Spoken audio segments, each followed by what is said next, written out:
Before we get started, I like to say a word about where we are.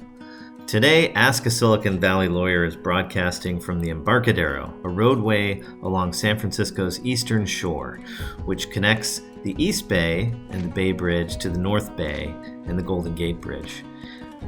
Embarcadero literally means, in Spanish, the place to embark. Today, it is home to many of San Francisco's most promising startups. Welcome to our second installment of Ask a Silicon Valley Lawyer. I'm Louis Lehot. I'm a corporate lawyer and I help companies get formed, financed, and scaled for growth. And I'm here today from the Embarcadero in San Francisco to talk to you about how to build the perfect pitch deck. As outside counsel to well over 100 emerging private companies in the last few years in sectors from tech to life science to med device to clean energy, I get asked all the time how to build the perfect pitch deck. While I'm not a venture capitalist, I work for many and I have a lot of thoughts about what works and what doesn't, and following are my thoughts on the topic. When you're taking a business from ideation to formation, from formation to minimum viable product, from minimal viable product to revenue, chances are you're going to need to raise third-party financing in order to get where you need to go. Venture capital firms receive hundreds of pitch decks a day. You're going to have one shot to make a first impression. Today, we're going to give you some tips about how to make a first impression that counts. The first question I ask clients when they ask me about venture capital is whether they're ready. Before you even think about venture capital, you need to first have exhausted your own sources of personal financing, friends and family, business angels. You've got to have a minimum viable product. You might even need to have revenue, best if it's recurring revenue, and then we'll talk about whether you're ready for venture capital. Whether you're speaking with business angels, seed stage investors, or venture capital firms, you're going to need pitch materials. Most entrepreneurs I work with end up needing 3 documents in order to successfully raise capital. First, an executive summary. A very brief overview of key facts on one page. Sometimes we call it a teaser. It should say the problem, the solution, the market size, the ask, the use of proceeds, your contact details, something about the team. That's it, one page. The second document you're going to need is a PowerPoint pitch deck. That's mostly what we're going to talk about today, and it's a concise presentation of your company. And finally, if that meeting goes well and you're invited back for a second meeting with a venture capital firm, you're going to need a detailed business plan. That will be the subject of a subsequent segment of this program. Today, though, I want to talk about how to make the perfect pitch deck. The perfect pitch deck is visually appealing, it's concise, it conveys messages, it's 20 to 30 pages, and less is more. First is a cover page. It should be visually appealing, some sort of a visual picture of what is your company. It should have your company's name on it. It should say that it's clearly marked confidential, and it should have a date so that we know and can contextualize it for later. After the cover page, you should have an overview slide. This should start with a simple declarative sentence of what your company is, what its mission is, what it is created to do, who the customers are, what the problem is, what the solution is. 4 to 5 bullets tops. Slide 3, the problem. This is the slide that sets out the unique problem in the market that your technology is trying to address. Maybe it's the market that your technology is going to disrupt. Slide 4, right after the problem, tell everyone what's the solution. What is it about your product that solves that problem in the market that you've just described? Slide 5, customers and users. Who are the customers, who are the users that experience this problem, that are going to take this solution? Why are they going to use it? Where are you going to find them? How are you going to acquire them? Customers and users, that's slide 5.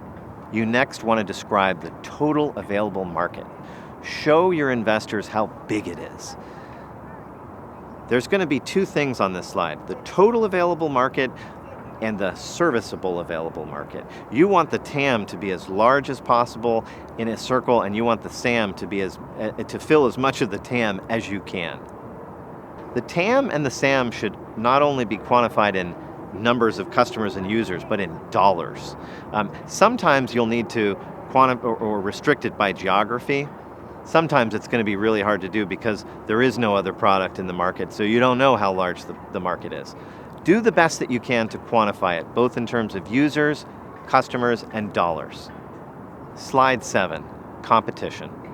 No description of a market is compelling without a description of what other competitors are there. Why is your solution going to be more compelling than your competitors? What are the unique barriers to entry that your product has that are going to prevent other competitors from coming into the market? Slide 8, demonstrate some achievements, no matter what stage of financing that you're going out for. If this is for seed financing, maybe you want to show them that you've built a minimum viable product.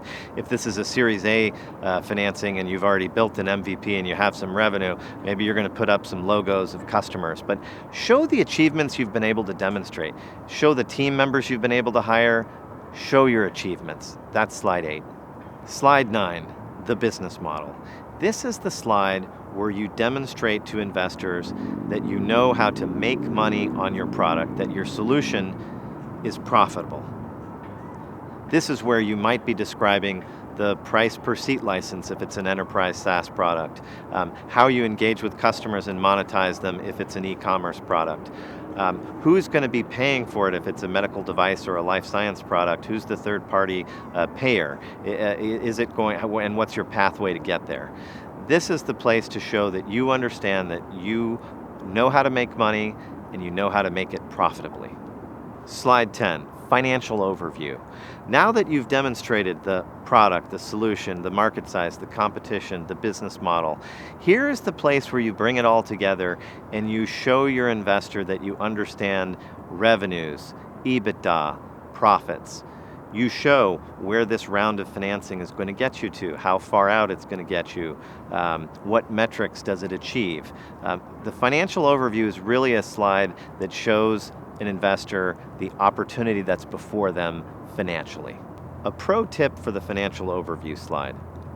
Make sure that you can demonstrate to your investors that the amount of money that they're putting into the company right then is going to bring them at least 18 months of runway before you're cash out. The longer the runway, the more comfortable investors are to write a check. Show them that you understand that. Slide 11, the team. The importance of this slide cannot be overestimated. You might even lead with this slide.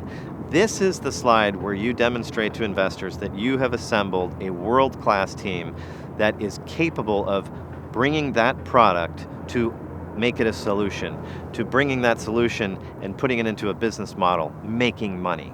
This is where you list accomplishments, other companies that you've raised venture capital money for, other companies you've exited from.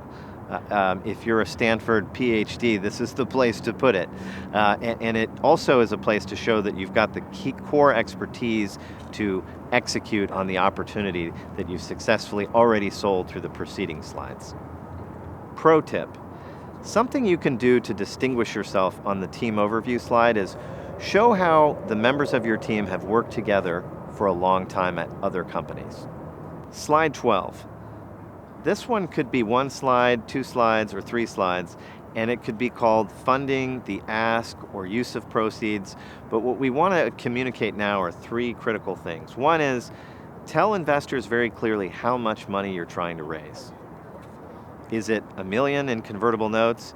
Is it $5 million in Series A? Is it $25 million in Series B? Be very clear. Number 2, you want to communicate to the investor what you're doing with their capital. Are you committing capital to R&D? Is it to build a manufacturing facility? Is it for sales and marketing? Is it expansion capital? Is it to acquire another business? This is a place to clearly demonstrate the use of proceeds. Next, and finally, you want to communicate how long this capital is supposed to last. What are the demonstrable benchmarks that are going to be achieved at the end of this financing cycle? Maybe it's the last money that you'll ever need to raise and it takes you to profitability. If so, say so. If it's sales and marketing capital and it's supposed to take you to 1 year or 2 years out, say so.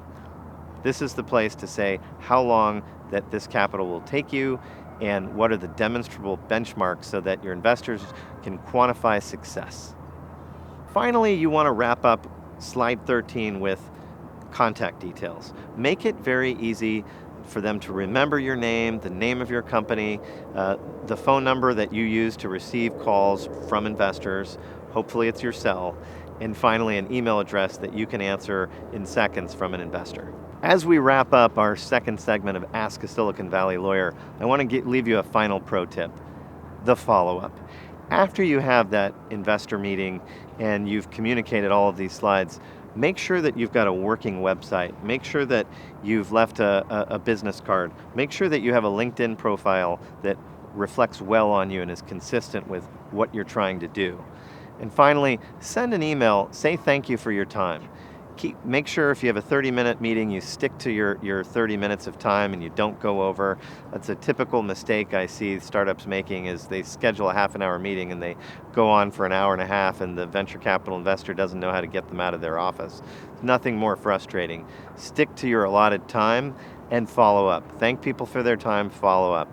During that meeting that you have, I hope that you're going to find 3 ways to follow up.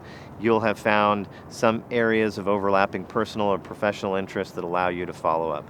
Maybe you'll ask them for an introduction to somebody else. Maybe you'll provide an introduction to another company. But find ways to follow up, stay in touch, be relevant, don't be annoying, don't ask for an answer whether they want to invest, but make sure you thank for their time and you follow up.